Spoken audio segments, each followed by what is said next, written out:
Welcome to the Manufacturing Shakeup. We're your hosts, Ellen Feldman-Ornato and Jenny Drescher. We're talking with dynamic women from across the manufacturing scene in Connecticut.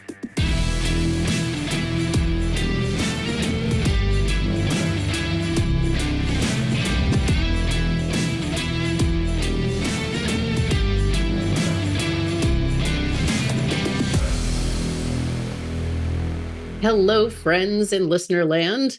Welcome to the Manufacturing Shakeup. Have you ever thought about how many family-owned businesses we have in the manufacturing sector here in Connecticut? And have you noticed that a lot of the senior members of families are very often leading those companies? Today, what we're going to talk about is how family members actually get to the point where they get to lead their family businesses. And it's very often an uneven path to the top. Welcome, Marietta Lee from the Lee Company. It's great to see you today. Welcome to the Shakeup. Thank you so much for having me on. It's a delight to be here.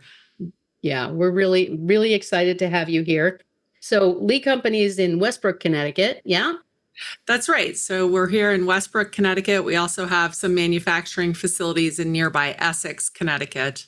And as you said, family business. So we're about 77 years old. I'm third generation of our family business. Okay. And what was it like growing up in the family business? Did you ever have an expectation that you would be working in the family business, never mind leading it one day? Well, my grandfather founded the business. Later, my father worked in and was CEO of the business. So I certainly had the business all around me.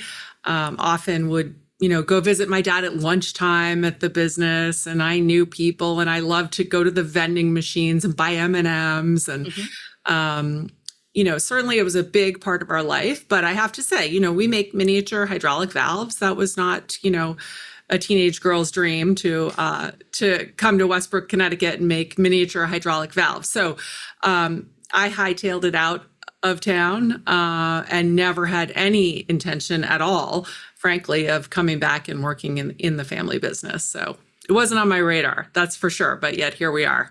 Mm-hmm. It's one of the things we love about talking with our family-owned companies from our small but mighty state of Connecticut is so many cool things are made here in CT, and people have no idea that they're made, that they can sort of have all these everyday experiences of bumping into these products and have no idea that they're bumping into those products. So just, can you tell us a quick note or two about what is a miniature hydraulic valve and what does it go into? Where does it go? And where does it go? Where would I see this in my world? Is it in a plane? Is it in a train? Is it in my refrigerator? So that's a great question. So first of all, you're never going to see our parts ever, but they're everywhere. So yes, we're in planes and cars and all sorts of places, medical diagnostic equipment, but we're miniature. So we're very small. Most of our parts are smaller than a penny. And sometimes they're so small that they have to be put together under a microscope. You can't even see them. That is so cool. All I'm thinking about now is teeny tiny people making teeny tiny parts, very Stuart Little, we make very, very tiny little planes. But that's really neat technology. I mean, it's cool. So every time a plane lands safely, our parts were part of that. Every time a plane takes off, every time a car breaks, every time you get your blood drawn and it goes and gets tested at the lab in a big machine that spins the blood and all sorts of things, our parts help do that. Mm-hmm. So one of the things that we love to know from our folks who've had rather unusual career paths, can you just drop in for a bit on what you were doing in DC before you came back to Connecticut to work at Lee Company? Sure. So I graduated law school, and it was at sort of the time of the O.J. Simpson trial and then the John Benet Ramsey trial. And lots of lawyers were going into journalism, and that's why I went to law school, because that's what I wanted to do. I wanted to work in journalism in a capacity where I was reporting on legal issues. And so that's what I did. I went to law school. I passed the bar. I'm licensed to practice law, but went into TV news and, was doing all sorts of producing of legally slanted stories. At one point, I was working for Court TV, which at the time covered all things legal, live court trials and coverage of the Supreme Court and things like that. And I loved my job. I absolutely loved it. But I had kids and decided that I wanted to be closer to family, and my family was in Connecticut. So made the decision to move back to this area, and was looking at jobs in journalism around here. And my family came and said, have you ever thought about joining the business? And I said, well, no. No. But thank you so much. And, after some soul searching and real thought into it, I decided that it would be a good move to join the family business. And I haven't looked back since. And I'm sure that when you came into the family business, they walked you in, they gave you a corner office and a big desk and made you president, right? It was amazing. I mean, it's amazing. I can't believe I didn't want to come into the business knowing I was going to be CEO. And, it was the sorting hat. It was the sorting hat. It was like, you are house executive suite. Yeah. I mean, I think it was really great. Like the senior family members that worked here, they were very deliberate in how they were going to bring in the next generation. Mm-hmm. And while I was in college, my dad and his generation of siblings that worked here, they said, well, we have all of this next generation. There's 17 in my generation, siblings and cousins. And they said, we have to be careful. Like, we've created a really good culture here, and we don't want to just let these kids in and, give them cushy jobs. So let's create, they created this thing, the family employment policy, which we still live and die by today, with all sorts of rules. Like, you had to have gone elsewhere and worked for a certain amount of time before you were allowed to join the business. The business wouldn't create a job for you. There had to be an existing opening that you were qualified for. And, once that happened and you got the job, you were to take less than the going rate for that job. Again, showing that you weren't just coming into the business for a cushy job. So, I was hard pressed to come into the business. And then I finally decided to come into the business. And then I find out that I'm making less than the person before me was making in this particular position. And then my dad found probably the smallest office in the whole company for me. It was sort of down in this dark corner. The desk barely fit. There was enough room for the chair and the desk, but if anybody came in to visit me, they had to stand in the hall because there was no room in the office. That must have been the weirdest meeting ever. Like, it was short though. Don't get too comfortable sitting in the middle of the hall. They're vacuuming. Yeah, I know. After a few days, I was like, wow, everyone's so nice. They're all coming to meet me. And then it dawned on me, no, I think they all are like, go see where her father put her. That's Oh my gosh. This is really very unusual. I have to tell you, we've worked with and met so many manufacturers around the country and here in our beloved Connecticut that have these incredible struggles with family run businesses. And it really sounds like this family employment policy, is that what you called it? Yes. Like, that is an incredibly powerful tool. Could you say more about that? Because I think that would be a tremendous support for other manufacturers in Connecticut. Like, I'd love to bottle that magic because I bet that helps a lot. That would help a lot of folks. Well, I think what the most important thing is that the family put the policy together when they weren't under the gun. Like, there wasn't a family member that wanted to come into the business. So they were creating this like down the road, when the next generation comes in, let's really craft some rules. So, you have to complete a degree schooling program. You come in for a job that you're qualified for. We're not going to create a job for you. You get under the going rate. I mean, obviously that changes over time, but initially you're under the going rate. There are some other rules in the policy. We have a no in-law policy.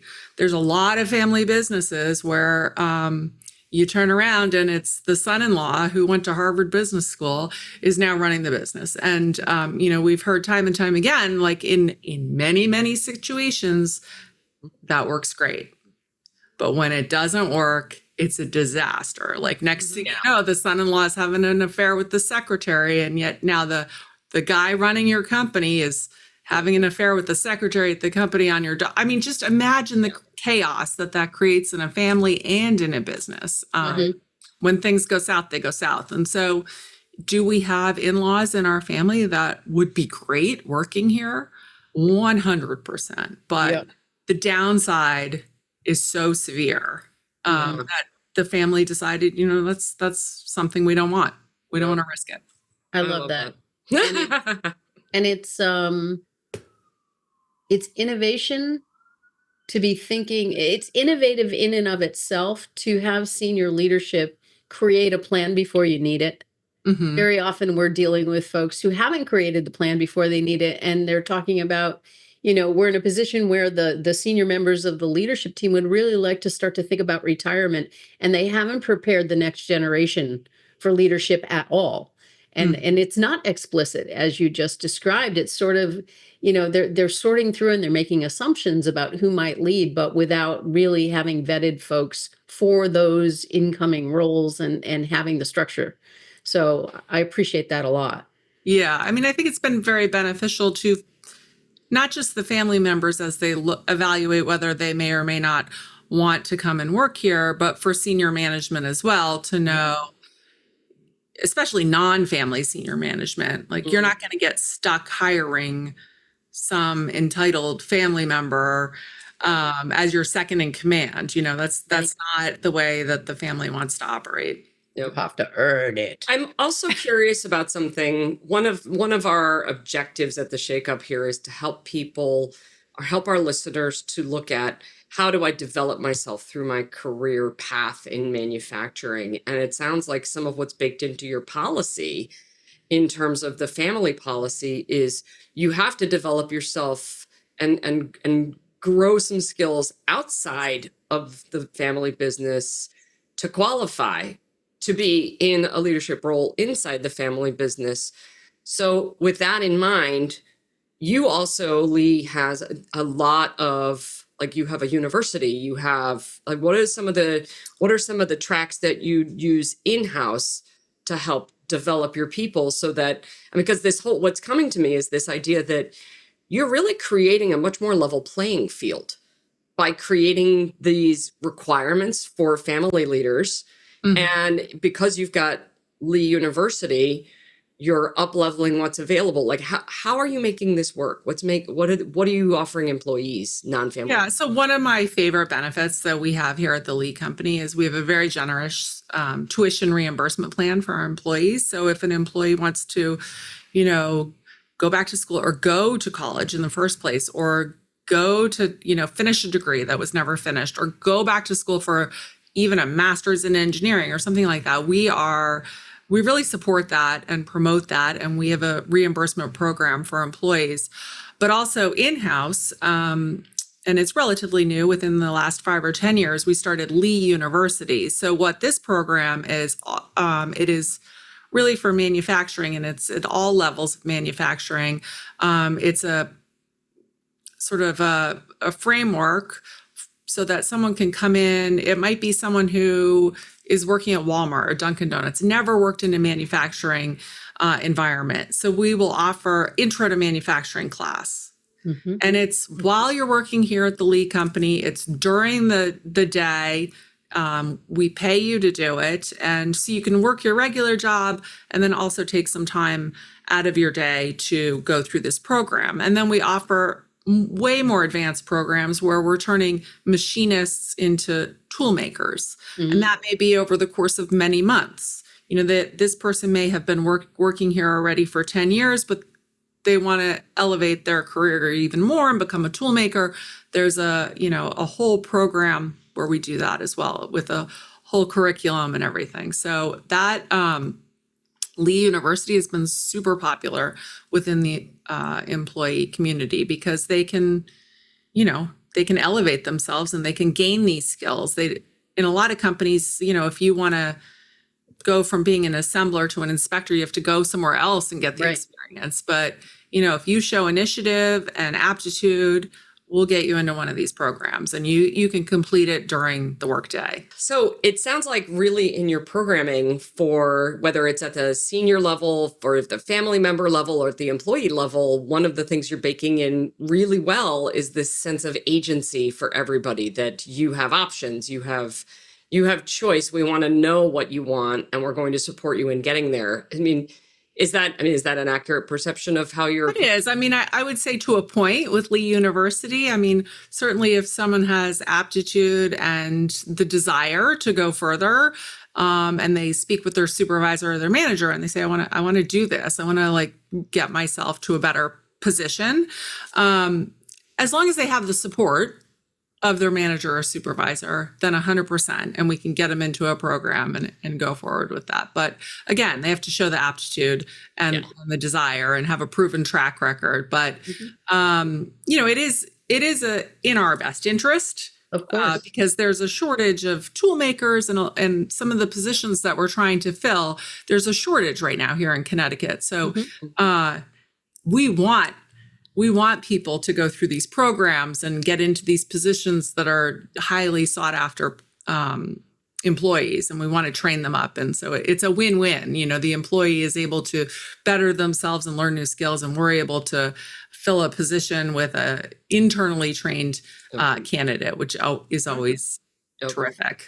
And I just want to signpost that I'm very excited that you are coming up with an internal solution around the toolmaker problem, because that's basically bordering on a an emergency problem in this space right now, according to some of the people we've talked to in recent years. That's such a good point. And I think that's ultimately, if you sort of rewind the tape, that's how we decided to go forward with Lee University, because and this is a terrible story to tell, but it's the reality, is that all these manufacturing companies back 10 or 15 years ago were starting to move out of Connecticut and maybe starting to move overseas or starting to move to a more business friendly state.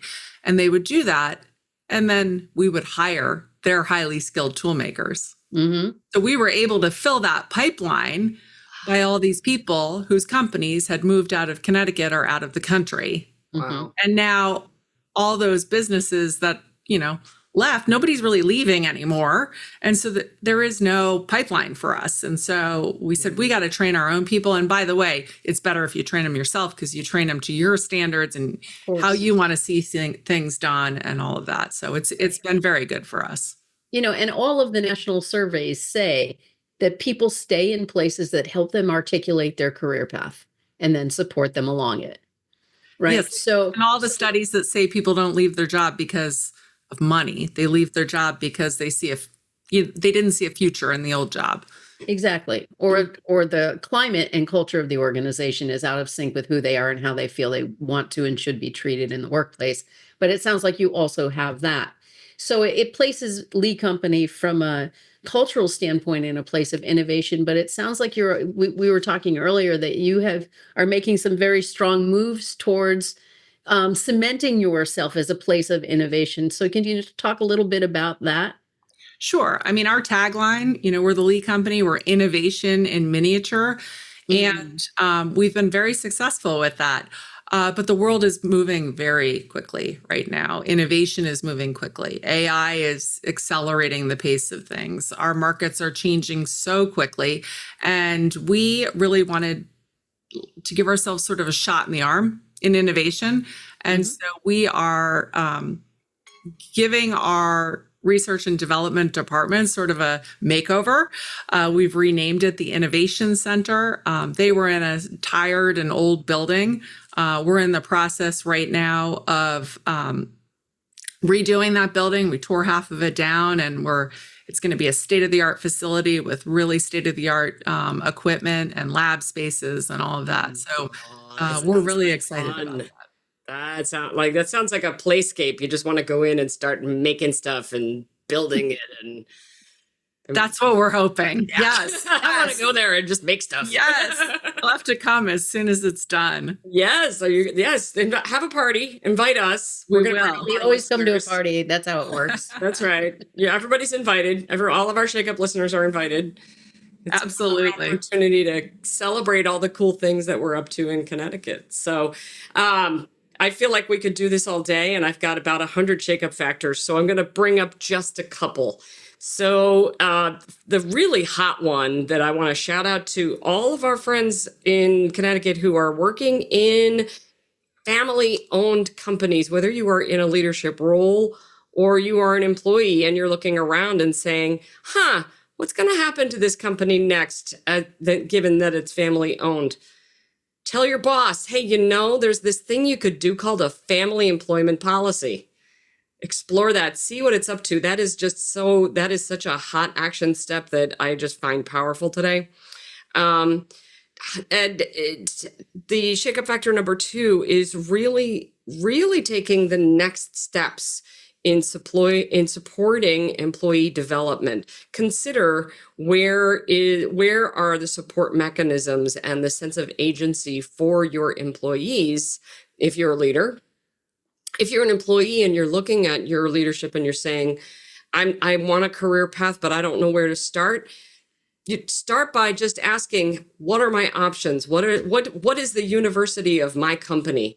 And how can we co-create something good together to advance my development and the health of our company?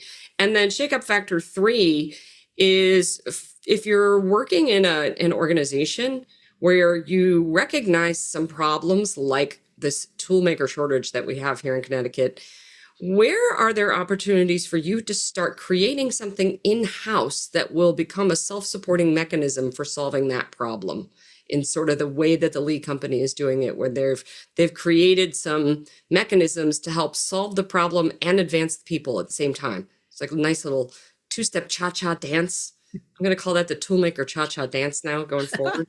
So those are my 3 hot takeaways. Friends, take them out on social media, try them out, see what happens in your company if you try these things on, and then holler back, tell us what you found out.